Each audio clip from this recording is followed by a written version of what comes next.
estamos aqui, nós estamos na Semana do Profissional de RI, finalizando esse momento super importante para os profissionais de relações com investidores de todo o país. E hoje nós vamos tratar um pouquinho um assunto super importante, que é como o RI pode ser agente de transformação dentro de uma empresa de capital aberto ou até capital fechado, uma empresa que pretende abrir o capital, né? Eu estou aqui com três nomes super importantes, estou assim me sentindo lisonjeada assim, com essa turma aqui, sabe? Que eu estou com o Ricardo Garcia, da Sanepar, o Tiago Nascimento, da Caixa, e o Dario Chaves, do BNB, para a gente trocar um pouco informações, entender um pouco como o RI tem sido mais estratégico e como ele tem sido agente de transformação dentro da sua empresa, tá? Sejam bem-vindos, obrigado pela participação, obrigado para você que está aqui nos assistindo no seu tempo, muito obrigada. E eu vou começar agora. Antes de tratar um pouco do nosso tema, eu vou convidar os nossos painelistas para apresentarem as suas empresas, tá bom? Vou começar pelo Dario Chaves, né, pela ordem alfabética. Então, fala um pouquinho, Dario, por favor. Ah, do banco do BNB. Conta um pouquinho para gente, por favor. Bom dia, Síbia, Ricardo, Thiago, né, e toda a audiência. É um prazer estar aqui com todos vocês, né, nesse tempo aqui de bate-papo. Bom, o Banco do Nordeste é uma instituição longeva já, né? São 73 anos de existência e se trata de um banco de desenvolvimento regional. É um banco público, né? O acionista majoritário é a União, e um banco que atua na região Nordeste e ao norte dos estados de Minas Gerais e Espírito Santo. A nossa operação ela é um braço do desenvolvimento econômico regional, né? Atua como uma companhia de mercado, mas também como instrumento de política pública, ou seja, tem o papel, né, e a sua missão é contribuir para a diminuição das desigualdades regionais e aqui com foco na região Nordeste, né? Nós temos hoje uma carteira de crédito superior a 170 bilhões. Quando eu falo carteira de crédito administrada, né, tanto a carteira própria quanto os recursos da nossa principal fonte, né, que é a fonte constitucional, o Fundo Constitucional para o Nordeste, o FNE. Então, o banco ele vem a cada dia aperfeiçoando os seus processos e as suas entregas, né, tem uma atuação forte tanto no microcrédito, né, desde aquelas operações pequenas com os chamados informais, né, os programas que a gente tem como um dos carros fortes, né, um dos carros fortes aqui da nossa atuação, né, o Crédito Amigo Agro Amigo, ou seja, não só na área urbana como na área rural. Mas, como dizia um diretor nosso, né, do passado, a gente atende desde a produção do alfinete até o foguete, né?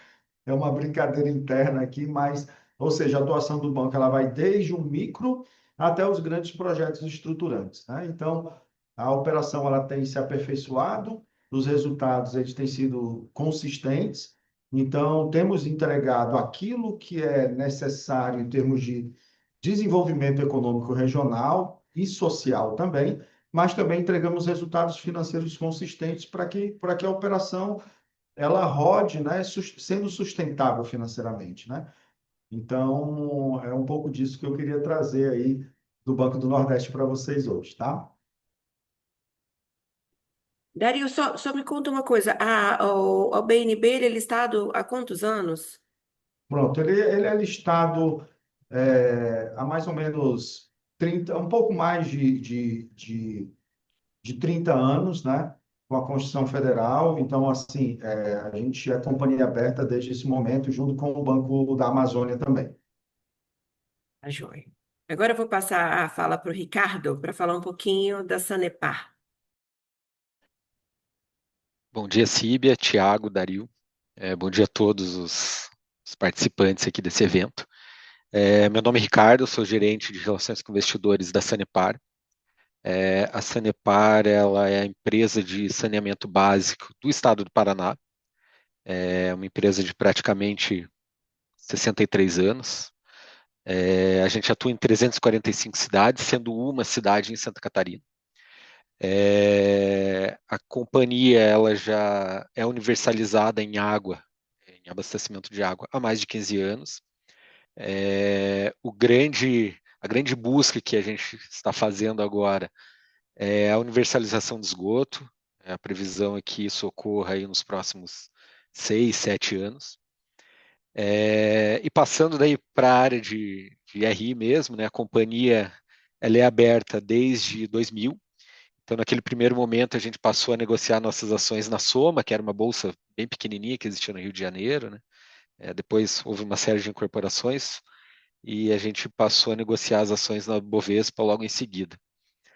Mas ainda de uma forma muito tímida, né? Muito, muito incipiente, assim. Esse cenário passou a mudar ali em 2016, quando a gente fez que a gente chama de um re-IPO, com um follow-on. Em 2017, a companhia ela abriu o programa de units justamente para dar liquidez às ações ordinárias, que estavam até então, em grande parte, nas mãos do Estado do Paraná e de outros acionistas bastante relevantes. E ela é uma companhia de controle do Estado do Paraná. O Estado do Paraná tem aproximadamente 60% do total de ações ordinárias, o que corresponde a praticamente 20% do total de ações. Então, 80% das ações estão em free float. E a nossa base acionária ela é bastante dispersa, né? A gente tem apenas um outro acionista que tem mais de 5% do total de ações. E a gente tem uma base acionária que tem girado entre 530 e 560 mil acionistas aí nos últimos 2 anos. Bacana, Ricardo. E, Tiago, agora eu queria ouvir um pouquinho de você aí na Caixa, né? Que é assim, eu falava com o Tiago antes de começar o fórum aqui no ambiente anterior, que eu acho incrível a Caixa ter um RI tão atuante, sendo uma companhia que ainda não está aberta, mas que tem essa boa prática, né? Tem isso assim, é de dar, da gente olhar e olhar como referência, sabe? Então, eu queria que você contasse um pouquinho para a gente, Thiago, como que é a atuação de relações com investidores, fala um pouquinho dos grandes números da Caixa, é bom para gente? Legal. A gente até está no momento super com os números na cabeça, né? Tivemos a nossa divulgação de resultado ontem, mas falando um pouco da empresa, às vezes a gente é uma empresa que ela faz parte da sociedade brasileira há tanto tempo e a gente esquece de falar, fica tão natural que a gente não olha para ela e tenta entender um pouco, né? Então, somos uma empresa pública com 164 anos de história, ou seja, né, o nosso DNA faz parte do DNA da construção do nosso país. É uma empresa que ela nasce com uma história super bonita, Cib. Assim, muita gente não sabe dessa história, eu gosto de trazer isso porque é um elemento que chama muita atenção. Ela nasce com uma estrutura onde os escravos depositariam ali os seus recursos para comprarem a própria liberdade. Isso é super legal, às vezes a gente não sabe isso, faz parte um pouquinho da história da empresa. Fomos a primeira instituição financeira a ter no seu quadro mulheres, fomos a primeira instituição a abrir conta para o público feminino. Hoje temos 156 milhões de clientes na nossa base, né? A gente veio com resultado esse ano, nesse trimestre, super interessante, 50% superior aos 9 primeiros meses do ano, né? A gente alcançou aqui um lucro no período de 13 bilhões, então a empresa vem atuando de forma super sólida e consistente. À luz do banco, né? Somos uma instituição full bank, que a gente gosta de falar, então a gente tem todas as linhas de produto para todos os tipos de público, não só o público varejo, mas o público atacado também, prefeituras e municípios. É, Gosto de falar que não só somos um banco de varejo, mas somos também o principal agente de políticas públicas do governo federal, então, dando tração para todas as necessidades do governo federal. Só para tangibilizar e trazer em número, né, nesse período, pagamos benefícios para 59 milhões de famílias, então os números são bastante expressivos.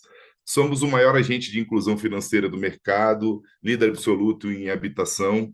A nossa capacidade de produção de habitação é coisa de 1 bilhão dia, né? A gente está falando de uma rede muito, muito potente.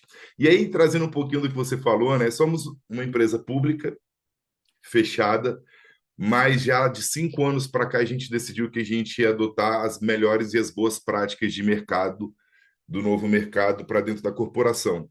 Não só para a gente estar mais alinhado ao mercado, mas também como um elemento de fortalecimento da nossa governança, tá? Então a gente vem adotando todas as melhores práticas. A nossa estrutura aqui, né? Eu acabei não me apresentando, eu sou responsável, sou head de RI, mas dentro da minha estrutura eu também tenho o time de cenários econômicos do banco. Então eu gosto de falar que o olhar do head de RI na Caixa ele é um pouco ele tem uma diferença do mercado porque a gente está na origem do pensamento do sistema bancário a partir da produção dos cenários macroeconômicos que vão tangibilizar a estratégia do banco, e a gente está lá na ponta divulgando todo esse pensamento estratégico e a saída desses resultados. Então, temos um desenho um pouco atípico, mas que para a gente faz muito sentido. E aí, para não me alongar muito, que senão fica aqui falando a manhã toda, eu volto para você e a gente vai batendo bola a partir daí. Então, deixa eu tentar entender aqui. Então, ó, o seu time de orçamento, planejamento, seria isso que está com Não, vocês não, ou não. não? Eu tenho um time de cenário sobre a minha gestão, eu tenho um time de cenários econômicos. Tá Então, é um bom, time que vai avaliar todo o ambiente macro e eu tenho um entendi. time de RI, tá? Tá Orçamento e bom. planejamento está em outro Já, tá departamento. bom. Entendi. Não, achava que o time de cenários trazia os grandes números para poder fazer o planejamento da companhia. Não, não Não, é aqui eu exatamente isso. estou falando do economista-chefe do banco, tá? Então, de quem Entendi. vai fazer as projeções macroeconômicas do banco. Entendi. Não, tá claro. Muito massa. Ô, Thiago, eu já era fã já do time de RI, entendeu? Da Caixa, mais ainda. Pessoal, vou falar só um pouquinho do Banestes. O Banestes aqui, apesar de ser mediador, eu vou falar que é um banco do Estado do Espírito Santo. É um estado que muita gente fala bem assim, tá, mas ele fica onde mesmo? É assim, gente, é muito normal as pessoas não saberem onde fica o Espírito Santo. Sabe onde fica o Acre, mas não sabe onde fica o Espírito Santo. E a gente vive muito isso, mas é um estado lindíssimo. Quem não conhece, precisa conhecer. O Espírito Santo, ele fica entre a Bahia e o Rio de Janeiro. A diferença é que, então, você imagina que não tem como dar ruim, né? Assim, em termos de localização, é um estado lindíssimo, praias lindíssimas. A diferença é que a gente tem a melhor gestão fiscal do país, né? E a gente fala isso com muito orgulho. O Espírito Santo, ele é extremamente redondo em termos de absolutamente tudo. Nós temos o melhor rating pelo Tesouro Nacional desde que ele foi constituído em 2012, né? E nós estamos falando do Banestes, que é um banco, apesar de ser um banco pequeno, né, que é um banco regional, só sobraram 5 bancos regionais, né, que é o Banrisul, o Banestes, o BRB, o Banese, que é o Banco de Sergipe, e o Banco do Pará, né, bancos estaduais, assim, regionais mesmo, só tem esses bancos que sobraram, né? Tinha em todas as federações, então esses foram os que sobraram. E o Banestes, ele é muito redondo mesmo, assim, muito. A gente tem um ROI alto, a gente tem índices muito bons, pagador de dividendo mensal. Não é raro, né? Uma empresa que paga dividendo mensal. Então, o Banestes faz pagamento de dividendo mensalmente. É um bom distribuidor de dividendos, uma ação relativamente barata, então acaba tendo um dividend yield alto, né? Mas a gente tem um free float pequeno, né? De menos de 8%. E atua aqui no Espírito Santo. A gente tem quase que 70% de todos os capixabas têm conta no Banestes. Isso é um orgulho. Então, em termos de market share, quando eu olho, por exemplo, para o Espírito Santo, só para o Espírito Santo, que é onde a gente atua, a gente só perde um indicador para qualquer outra instituição, que é a poupança para a Caixa Econômica Federal. E mesmo assim, nós somos segundo lugar, tá, Thiago? Deixando registrado. Agora, do resto, empréstimos, títulos, depósitos, nós somos disparado melhor que todos os outros bancos. Todos mesmo. Então, assim, a diferença é, tipo, a gente tem 46% da fatia de depósito e todos os privados juntos dão 8%. Todos. Então, eles estão em outros. Quando você olha lá no Sisbacen. Então, é uma empresa muito querida aqui no Espírito Santo, que está num estado muito organizado, muito, muito organizado. Então, facilita a nossa vida também. Então, agora nós vamos começar o nosso bate-papo, falar um pouquinho sobre o Lívia, RI, como a gente. eu posso fazer uma Clara, correção, né? Uma correção claro, bem Dario. Claro, Quando eu estava falando na minha fala sobre o banco, eu confundi datas aqui, porque eu estava falando do fundo confissional, então eu fiz a referência ao banco como companhia aberta de 88, mas não, o banco é uma companhia aberta desde a década de 70, tá? Então, só para corrigir isso aí para a nossa audiência, tá? Obrigado. tá jóia. Eu também esqueci de falar que o Banestes é constituído desde 77, com ações ordinárias. Acho que quase todo mundo listou em 77. Foi nessa época que deu o boom.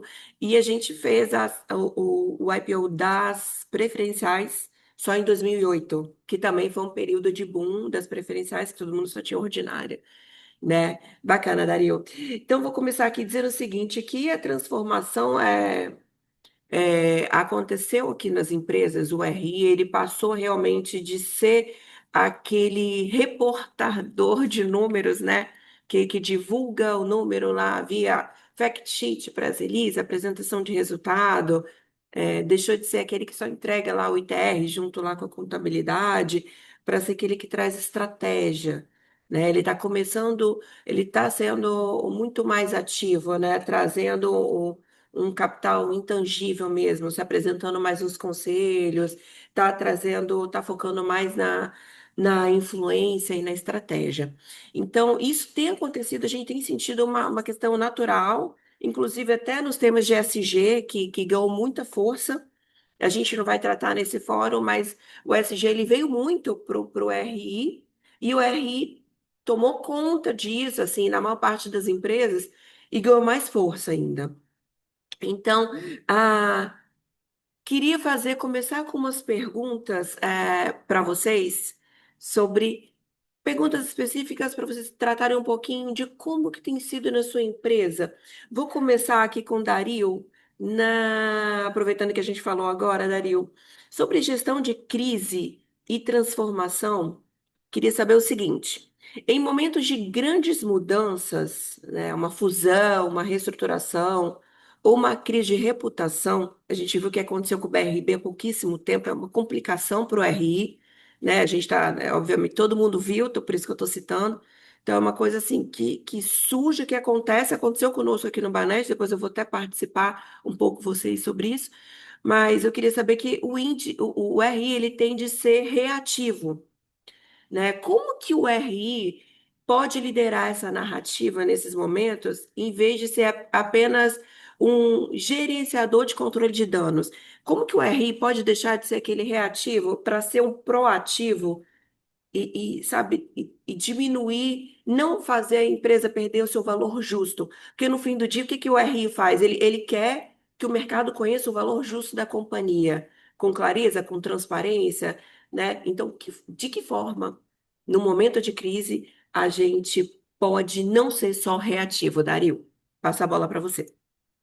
Fala a palavra narrativa e tem que ter até cuidado, né? Porque ela hoje está sendo usada tanto de maneira positiva, mas muito mais ainda de maneira negativa. Bom, eu acho assim, liderar essa compreensão, ela vai do conhecimento profundo que o profissional de RI, né, o gestor de RI, o próprio diretor de RI tem, né, da sua companhia, da atividade econômica da sua companhia, né, dos seus processos e principalmente das suas estratégias, né? O profissional de RI, ele não basta ser né, um profundo conhecedor somente do mercado de capitais, apesar que não é somente, né? O conhecimento ele é bastante amplo, mas não se trata só do conhecimento do mercado de capitais e nem só de uma eloquência de como falar para o mercado, né? Eu acho que a gente, na área de RI, só alcança, né, a confiança dos investidores e do mercado quando estamos confiantes em relação àquilo que estamos falando, né? Então, quando a crise bate a porta, eu preciso o quê? Eu preciso conhecer as estratégias da companhia que levaram àquele resultado. Por mais que o resultado tenha dado errado, ou seja, não saiu da forma esperada, a reação ela não é o melhor caminho. O caminho é o conhecimento profundo das estratégias para poder transmitir de forma adequada para o mercado o que aconteceu de errado, né? Então, preciso comunicar aos acionistas e investidores, de regra geral, stakeholders, né, do porquê que a companhia chegou até aquele momento, né? E muito mais do que as ações para sair desse momento, ou seja, apontar para o futuro e a resolução das questões que aconteceram, é reconhecer esses erros, né? Então, o RI ele tem que participar das decisões, ele tem que estar à mesa, né? Entendendo a origem das estratégias, porque isso vai dar confiança para que as informações sejam levadas, né, aos acionistas, ao mercado em geral, e isso vai trazer segurança, né, para quem está recepcionando essas informações, né? Entendendo que foram uma estratégia, não saiu a contento, mas as soluções para isso já estão sendo apontadas, né, e já estão sendo diligenciadas para que a situação da companhia saia daquele momento de crise, né? Então, é isso, ou seja, é um pouco do básico, né? Ou seja, o conhecimento profundo da companhia, a participar das mesas de definições de estratégias, né? E, obviamente, transmitir isso, né, com a confiança adequada, né, para que o investidor ele sinta-se ali privilegiado, né, na recepção dessas informações. Daria acontecer algum momento, assim, se você puder compartilhar, obviamente, né? E que seja Hum. público, obviamente, que vocês precisaram fazer uma gestão de crise. Eu digo, exemplo, do que aconteceu recentemente no BRB, né, a gente teve uma questão com o Banco Master e tal. Aqui no Banestes, por exemplo, eu vou dar até, isso é público também. Em 2019, o presidente do nosso banco era o ex-presidente do BRB, e aí, quando ele foi tomar, o nome dele foi avaliado, né? Ele foi indicado pelo controlador, o nome dele foi avaliado pelo Banco Central, por todas as instâncias, todos os colegiados, e no dia dele tomar posse, a Polícia Federal buscou ele em casa. E Uhum. aí foi, puxa, você imagina que situação, eu vou confidenciar aqui que eu estava em Los Angeles de férias. O meu telefone tocou às 3 da manhã. E o telefone tocando, eu achando que era alarme, e sinceramente eu estava desligando.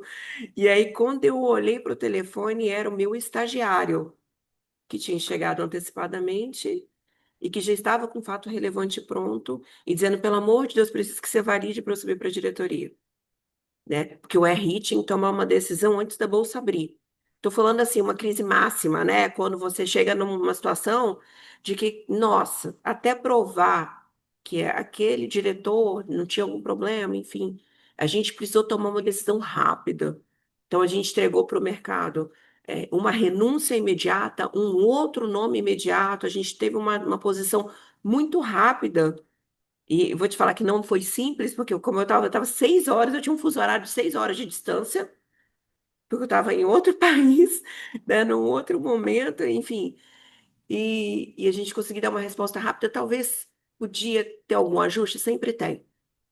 Mas, assim, nesses momentos de crise máxima, né, o RI tem que ser esse porta-voz com que tem que ter uma frieza. Eu acho que a gente tem que ter um certo pé no chão para poder tomar uma decisão. Assim como você tem um resultado pífio, né? O mercado está esperando um bom resultado, você me entrega um resultado ruim, que você está lá no seu guidance e tal. Como é que você justifica isso? Mas, assim, do seu lado, teve algum momento que você falou assim: olha, a gente passou por esse processo. Isso aqui foi complicado. Conta pra gente como que vocês saíram, se o RI pôde opinar também, tá? Porque dependendo do momento da companhia, o RI ele acaba sendo só um transmissor de informação. Então conta um pouquinho pra gente. Bom, assim, nos últimos anos, né, na gerência de relacionamento com investidores, o banco público ele tem uma sensibilidade que eu acho, assim, eu não quero mensurar, né, mas assim, uma sensibilidade importante, né? E ainda mais Banco do Nordeste, que está falando que trabalha com uma fonte pública, uma fonte constitucional, né? São recursos públicos administrados pelo banco. Então, o banco está sempre no foco disso. Por quê? Porque todas as operações, além de, obviamente, a transparência que o banco já faz em relação aos seus processos, à sua governança, existe também um acompanhamento de perto dos órgãos reguladores, né? Tribunal de Contas da União, né? E além, obviamente, dos reguladores CVM e Banco Central, que obviamente estão atuando. Então, assim, a resolução de momentos, eu não tenho assim, algum evento específico, mas temos vários acontecimentos do cotidiano, né, como uma notícia que sai na imprensa sobre alguma operação, alguma investigação, isso obviamente atrela o nome do banco.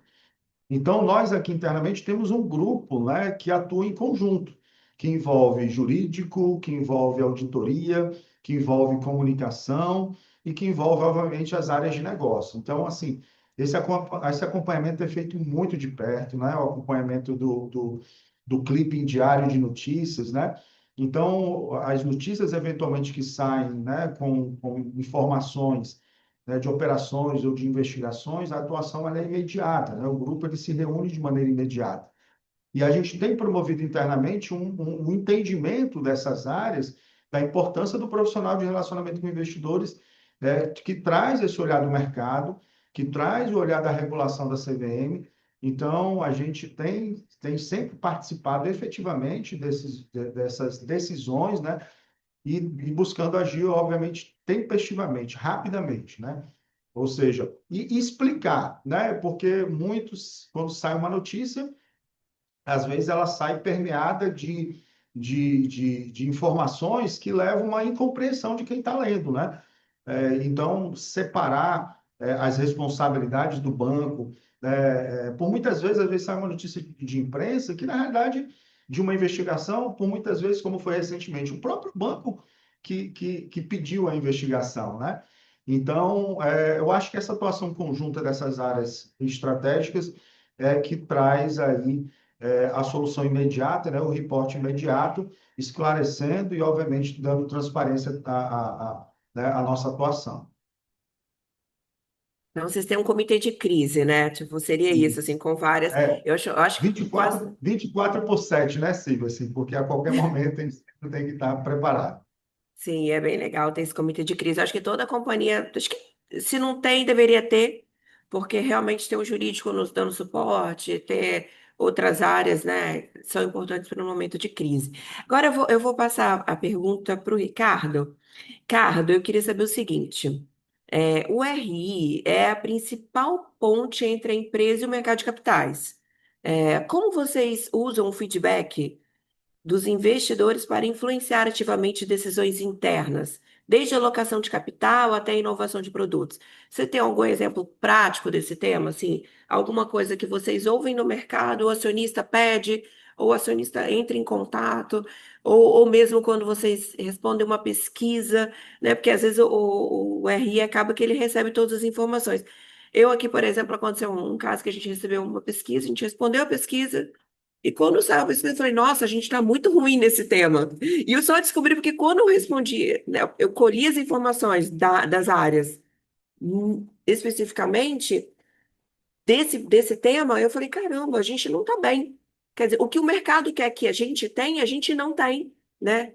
Então, assim, foi bom porque a gente acabou levando para a administração, e a administração pode falar, aqui eu preciso atuar. Porque às vezes é tanta coisa para atuar, gente, que é difícil. Então, o RI, assim, receber esse feedback, eu ter isso, acaba ajudando bastante.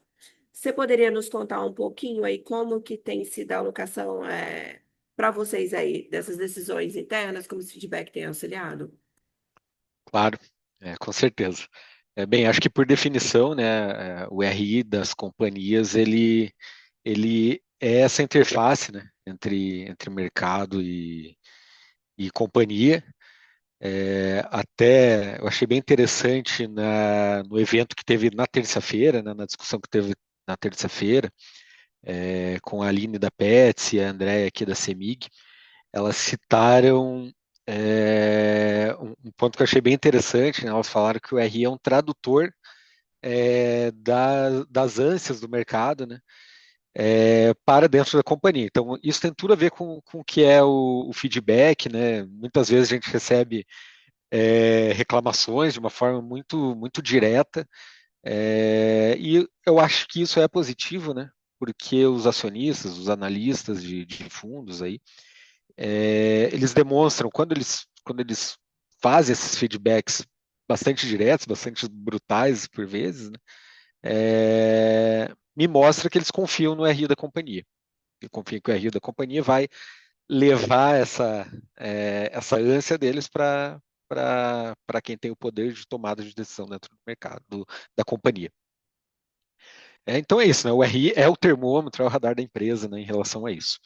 Especificamente em relação às companhias de capital misto, né, que eu acho que é aqui a nossa população de painelistas aqui, a gente tem um papel adicional, né, que é ser esse mediador, garantindo que o interesse do minoritário seja ouvido na administração da companhia, né, porque acredito que uma empresa aí de capital misto, né, que tem o controle do Estado, ele é muito voltado, e tem que ser, né, mas ele é muito voltado para a missão pública, né, para o propósito público da existência dessa companhia.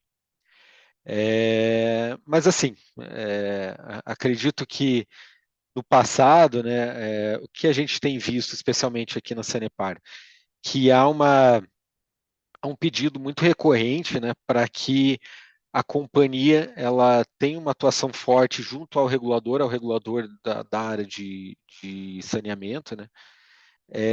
E o que eles nos pedem também, né, recentemente, esse tem sido um pedido muito recorrente, e a companhia ela está achando canais para abrir um canal de comunicação entre o mercado e o agente regulador, né, para que não só a companhia tenha esse ouvido para as ânsias do mercado, mas também o agente regulador, né, que, como eu disse, atua como regulador da área de saneamento, né, com o estabelecimento das tarifas, com o estabelecimento de manuais, de metodologias, né, para o estabelecimento do saneamento aqui no estado, mas para que esses agentes também ouçam o mercado, porque o mercado ele é um stakeholder da companhia e ele tem interesse também que o saneamento, né, no caso da Sanepar, ele, ele atinja a universalização no tempo mais rápido, com uma qualidade muito, muito boa também. Então, acredito que assim, recentemente, esse tem sido o ponto mais importante que a gente tem recebido de feedback e que tem iniciado um movimento da companhia, né, em fazer essa ponte com um outro agente que também é muito importante para a companhia, né, para a atuação da companhia. Ai, que bacana. Que a gente tem um grupo de relações com investidores no Espírito Santo e um dos membros do grupo é um da Cezan, que né, uma empresa à parte de vocês, mas que não está ainda. Eles estão iniciando o trabalho de relações com investidores e tal. E assim, tem a missão da empresa de saneamento, ela é muito bonita, né? Assim, não é só, ela tem uma questão assim que você leva dignidade às pessoas, né? Tem porque você ter saneamento, você ter uma água tratada, isso é mais do que ser só uma empresa, né? Você tem algo, você entrega valor de uma forma muito diferente. Então, acho que tem que ouvir mesmo, né? Especialmente numa empresa de saneamento. Não, acho que todas têm, mas essa, especialmente a de saneamento, quando eu acompanho a Cezan, que eu vejo o quanto que isso impacta realmente na administração, porque você ouve e leva, e realmente o RI pode ser esse que ouve e leva os anseios da comunidade, do acionista, que no fim do dia quer que a companhia só evolua. Bem legal. Agora eu vou fazer uma pergunta para o Tiago. Olha só, Tiago. Na guerra do curto prazo contra o longo prazo, o mercado pressiona por resultados trimestrais, né? Mas a verdadeira transformação exige tempo e investimento, muitas vezes com sacrifício de lucro imediato. Qual é o papel do RI em comprar tempo e manter o investidor engajado em uma tese de valor de longo prazo, assim? Tudo bem que nesse caso aqui a Caixa não é uma empresa listada, né? Mas assim, você consegue enxergar assim que independente do resultado, não ser um resultado tão assim maravilhoso aquele trimestre, assim, O RI tem esse papel assim de mostrar que no fim do dia o que importa mesmo é que a empresa ela tenha que ela seja uma empresa perene, que ela entregue resultado, que ela esteja bem investida. Conta um pouquinho para a gente assim o olhar de vocês aí do RI da Caixa Econômica, por favor. Não, legal. A gente tem uma frase aqui que a gente bate a todo tempo, né? Que a tese de longo prazo ela só se sustenta se o investidor ele entender o que a gente está construindo, naturalmente, né? Agora, em que pese, né, não termos aí, não sermos uma empresa listada, e aí bem nessa linha do longo prazo, recentemente a gente fez uma emissão de dívida no mercado internacional e a emissão ela foi um sucesso absoluto. A gente fez a emissão em maio desse ano. Foi um processo longo, porque a gente veio testando o mercado ao longo dos últimos 2 anos, participando de fóruns internacionais. E aí você já vai entender a questão do longo prazo, né? Dentro das agendas que a gente fez de non-deal, e a gente fez agendas em Londres, a gente aproveitou alguns eventos do FMI, do Banco Mundial, em Marrakech também, conversando com investidores, fomos para Nova York, Boston. O principal elemento que a gente percebe é como é que você se apresenta como uma empresa de longo prazo. O investidor de dívida, né, ele acaba tendo esse perfil, ele está muito preocupado com uma segurança e uma perenidade institucional. Então, qual é o principal elemento que a gente traz para quando a gente estava nas mesas de discussões, né? Os nossos elementos de curto prazo, os nossos investimentos de curto prazo gerando resultado no longo prazo. Então, quando a gente apresenta, a empresa hoje, a gente está falando de uma empresa centenária, né, como eu comentei no começo, e a gente está passando por três grandes transformações: uma transformação cultural, organizacional e uma transformação digital. É muito elemento no meio do caminho. Mas quando você apresenta a tese de longo prazo, o investidor, e aí eu estou falando, por exemplo, do investidor estrangeiro, ele compra a ideia tanto da temporalidade da instituição quanto da perenidade dela futura. Então, para pegar um pouco no exemplo da emissão da dívida que a gente fez recente, a gente saiu para a mesa por uma dívida de 500 milhões, a gente teve 7 vezes book de interesse, aumentamos a oferta, fomos extremamente bem-sucedidos, conseguimos comprimir o prêmio, né, da operação. E aí o principal ponto é ter clareza do porquê que certos investimentos eles podem talvez reduzir uma margem financeira no curto prazo, mas eles vão potencializar resultados no longo prazo, né? E naturalmente mostrar como esse tipo de elemento traz uma rentabilidade estrutural. Por exemplo, agora a gente está com um investimento muito grande em tecnologia, a gente já sempre fez investimentos em tecnologia, mas um reforço com um foco muito, muito específico. Naturalmente, isso pressiona o custo da empresa, mas a gente vem apresentando a partir de transparência extrema, guidance. Nas nossas divulgações, a gente sempre tenta trazer para o mercado elementos do andamento do trabalho que vem sendo feito da corporação. E aí, naturalmente, demonstrando que o resultado ele está vindo. Então, você tem ações de curto prazo que, com uma clareza de uma tese de longo prazo, o investidor ele se acalma dentro dessa ansiedade, né? Acho que seria mais ou menos aqui um pouco do como a gente transforma, talvez, né, essa guerra de curto e longo prazo, né? Aqui a gente tem uma coisa também, Thiago, que é uma companhia de 88 anos. As companhias são idosas, mas são idosos Uma jovem modernos. senhora. Uma jovem senhora, exatamente. Mas são bem modernos, né? E assim, a gente tem, acho que é um trabalho contínuo, né? Essa questão da tecnologia especificamente. Porque senão realmente a população passa a olhar para a gente, aquele olhar da agência de não sei quanto tempo, que às vezes a gente não vai mais à agência, o cliente às vezes não vai mais à agência, ele usa mais o app que tudo.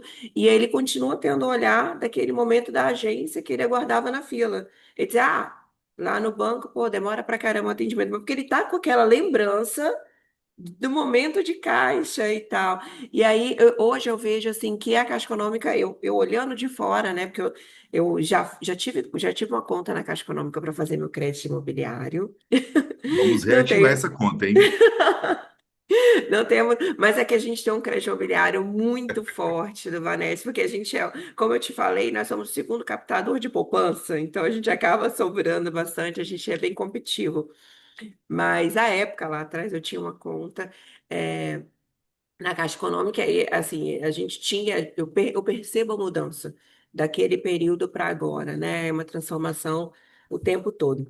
Vou fazer mais uma pergunta agora para o Dario. Dario, sobre o alinhamento da narrativa, né? A gente não tem só o RI que fala pelo banco. Na verdade, até a gente falou um pouco de política de porta-vozes antes do nosso bate-papo aqui, mas a gente percebe que a transformação de uma empresa que é digital, cultural, envolve muitas áreas. Então, além do RI, a gente tem a parte de finanças, operações, marketing, RH, e estar com todo mundo contando uma única história é necessário, né? Como que o RI tem atuado para que essa fala da companhia seja uma única fala para todo mundo? É um desafio, né? Porque a gente está falando muitas vezes de públicos diferentes, né? Comunicar-se com o cliente, comunicar-se com os investidores, mas não tem a ver com a forma, mas com a essência do que está se comunicando, né? Isso é que tem que ter esse alinhamento, né? Então, assim, é uma mudança cultural e quando eu falo isso, eu falo até do próprio profissional de RI, né? Às vezes o profissional de RI está muito envolvido com o mercado, com os eventos de RI, com o mercado de capitais, e ele precisa estar conectado com a sua companhia, a sua, né, atividade da companhia. Por isso que eu mencionei, né, no início, né, a importância do profissional de RI ser um profundo conhecedor, não só da empresa, né, de toda a empresa, mas também do setor em que essa empresa atua, né?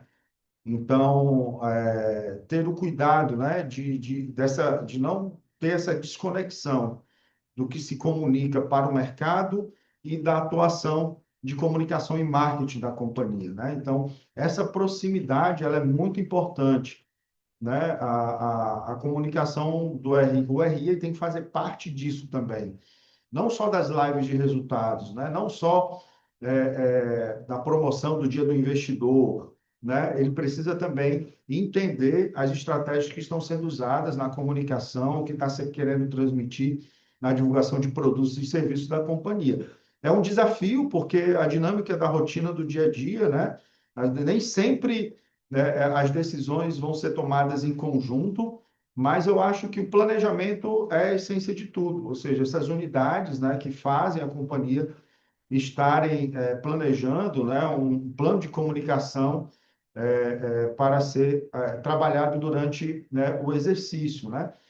Então, assim, no RI, profundo conhecedor, mais uma vez eu bater nessa tecla, né, da companhia, do setor que ela atua, trazer esse olhar do mercado de capitais, né, para dentro da empresa, né, aculturando, né, fazendo com que cada departamento, né, desde a concepção do produto, a linha de produção, as decisões de investimento, entende o quanto isso vai gerar de impacto na companhia, nos seus, não só nos seus resultados, mas no valor da companhia e na percepção de valor de mercado, né?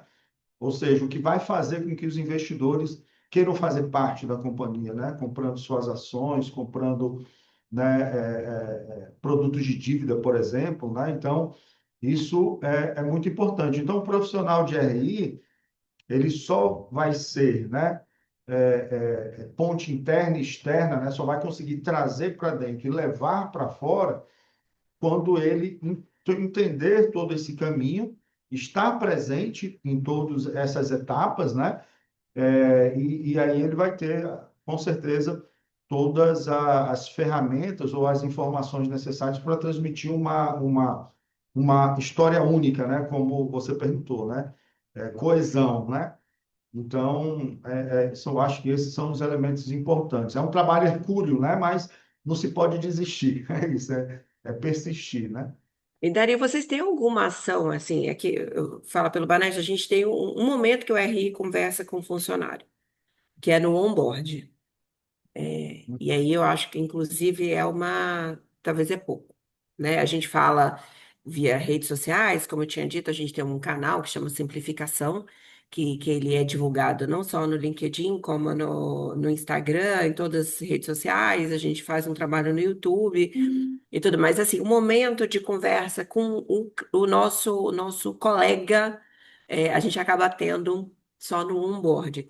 Assim, que é um momento de alinhamento, a pessoa entender, né, o que que é uma política de ato fato relevante, o que que ela não pode falar, porque ela está entrando numa companhia aberta, enfim, a gente tem esse momento. Vocês têm algum momento diferente aí, assim, onde que tem esse alinhamento, até mesmo com os colegas? Bom, a gente já promoveu, né, e tem buscado fazer um planejamento de tornar essa ação contínua, né? Então, assim, principalmente as áreas meio do banco, né? Ou seja, todas essas que a gente comentou agora há pouco, a gente tem buscado promover ações, né? Ou workshops, ou conversas, né? Com essas áreas, né? Que, assim, são responsáveis pelas estratégias do banco, né? As suas propostas de criação de produtos, serviços, mas também na atuação de suporte, né? E tentando também levar isso exatamente como você falou, ao board do banco, né? Aos conselheiros, administradores, né?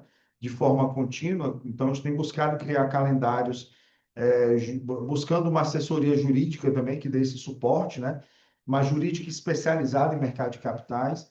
Então, são ações que a gente, às vezes, é desafiador conseguir implementar, mas a gente tem buscado fazer isso para poder mudar, né, esse olhar, né, da nossa, do corpo técnico do banco, né, da sua área de negócios, sobre a importância de comunicar, né, de forma adequada os valores da companhia, ou seja, marketing, comunicação, mas também comunicação ao mercado da maneira adequada. Perfeito. Eu vou aproveitar para fechar essa primeira etapa agora, perguntando para o Ricardo, para o Thiago, eu vou deixar os dois assim à vontade para responder. É, Seguinte, o profissional de RI, ele deve ser chamado depois que a estratégia foi decidida ou deve estar na mesa ajudando a formulá-la? Qual a visão de vocês sobre o assento na mesa do RI na companhia de vocês? Acho que eu vou começar a responder, né? Acho que essa é uma pergunta bem fácil de ser respondida, né? Acho que o profissional de RI, a equipe de RI como um todo, né? Ela deve obrigatoriamente estar na mesa da formulação de estratégia.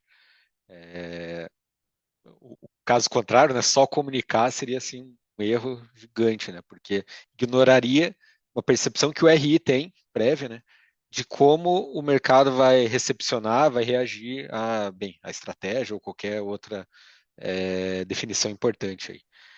Aqui na companhia, né, a gente tem o nosso diretor de relações com investidores e CFO como ponta de lança dessa atuação, né? Ele tem um assento na reunião de diretoria, naturalmente, e participa de todas as reuniões de conselho de administração. Eu participo de todas as reuniões do conselho fiscal, né? Então, caso surja dali alguma grande decisão ou alguma grande discussão, isso vai depois para as discussões em relação a como comunicar, como que o mercado vai reagir em relação a esses temas, né? E, bem, acredito que seja isso. Acho que vou passar para o Thiago passar as impressões Claro. dele. Não, acho que sim, assim, primeiro ponto, né? Acho que a forma como a gente interpreta o profissional de RI, ele não é um historiador e não apenas um comunicador. Na minha opinião, ele é um arquiteto. E se ele é um arquiteto, ele tem que estar na mesa do debate, né? Ele está interpretando o mercado antes que o mercado interprete a empresa. Então, é importante que ele esteja na mesa do debate, porque ele está conectando as preocupações do mercado, sejam de curto prazo ou de longo prazo, como a gente comentou, e ele naturalmente traduz todos os impactos reputacionais, financeiros, de governança de cada escolha que a empresa vai fazer. Então, ele tem que estar na mesa do debate. Naturalmente, não é necessário que o profissional de RI esteja na mesa de debate, talvez, de questões operacionais, mas questões estratégicas com toda certeza, porque ele antecipa o olhar do mercado. E aqui a gente tem, como eu falei, né, a gente tem esse desenho um pouco diferente de ter o time de cenários econômicos junto com o time de RI. Então, é muito interessante porque a gente está na mesa não só com o olhar do que o mercado espera da gente, mas também antecipando para onde o mercado está indo no tabuleiro geopolítico. Então, é isso. Eu vejo que o profissional de RI do futuro ele é um arquiteto e não apenas um comunicador, alguém que reporta as questões, tá? E aí eu não vou me alongar, mas se quiser eu falo sobre esse assunto aqui horas, porque eu adoro o tema. Pessoal, a gente só tem 10 minutos agora, então eu quero aproveitar para as duas últimas perguntas aqui do nosso painel. Olha só. E aí eu vou deixar aberto para os três, tá bom? Ficarem à vontade. Além dos releases e calls, como a tecnologia, a inteligência artificial, está sendo utilizado no RI para antecipar tendências e personalizar a comunicação, agindo de forma preditiva e não reativa? Vocês têm utilizado a inteligência artificial aí na companhia de vocês? Eu vou ser sincera, eu vou até colocar aqui. Eu queria usar muito mais, né? A gente tem utilizado muito assim, eu faço release, a gente joga dentro do Gemini, do ChatGPT, a gente vê, eu coloco assim, como o meu investidor pode entender, como isso pode ser mais compreensível para ele? Como que o acionista pode ler isso com mais facilidade? E eu coloco o texto que eu escrevi técnico. Então, assim, tem me ajudado a beça a falar melhor. Mas, assim, eu acho que pode ser utilizado de muito mais forma e eu quero aprender com vocês. Conta pra gente aqui. Eu vou começar então. A gente tem um outro mandato, né, que eu não comentei, que ele é um mandato característico de empresas públicas e federais, que é o mandato de Lei de Acesso à Informação e Transparência. Então, basicamente, a partir da Lei de Acesso à Informação, qualquer cidadão ele pode requisitar a informação da empresa. E que é termômetro mais interessante também, não só o investidor, mas o próprio cliente, o varejo, etc., né? Para a gente tangibilizar, somos o sétimo órgão mais demandado, a gente atende em média 300 a 400 demandas por mês. Desde o início da lei, foram mais de 44 mil solicitações. E aí, o que tem a ver com o IA, né, Síbia? A gente vem fazendo um trabalho de pega essas solicitações via lei de acesso à informação, pega as solicitações de investidores institucionais, a gente tem alimentado um agente que ele começa a dar um termômetro para a gente um pouco mais temporal do que o mercado está pedindo. Então, a lei de acesso à informação, como ela é muito varejo, ela dá uma sensibilidade muito, muito rápida. Então, a gente consegue antecipar, por exemplo, a gente teve a nossa divulgação de resultado ontem. Dentro do Q&A, a gente conseguiu antecipar todas as perguntas que vieram para o nosso board. Por quê? Porque a gente alimentou uma ferramenta, a gente, a partir dela, pede para ela sugerir questões que possam vir num debate, né? E não só isso, a gente também tenta entender elementos de posicionamento estratégico para linkar com a última resposta e para levar para o board. Olha, a gente está entendendo que o mercado está indo para cá com esse tipo de atuação. E isso, naturalmente, como são informações não estruturadas, o uso de inteligência artificial facilita muito, porque você não tem todo um trabalho de produção para poder produzir um BI. Ele consegue trazer uma semântica um pouco mais naturalizada. Para não me alongar, eu vou deixar os meninos e aí, senão eu fico aqui também muito tempo. Claro, bem, aqui na companhia a gente tem usado também essas ferramentas, acho que da mesma forma como a Síbia comentou, para melhorar a comunicação dos nossos documentos, né? Então, os releases, os comunicados ao mercado, fatos relevantes, tudo isso a gente tem passado por uma análise também da inteligência artificial, mas em um segundo momento também, a gente está iniciando aqui uma consolidação dos transcripts de conferências, né, das transcrições também de reuniões que a gente faz, para a criação de inteligência em relação a como os analistas, né, como as pessoas que estão mais perto do nosso case, elas estão interpretando o que a gente está tentando comunicar para eles. Então, eu acho que são ferramentas muito úteis, né, para a geração de relatórios de inteligência mesmo.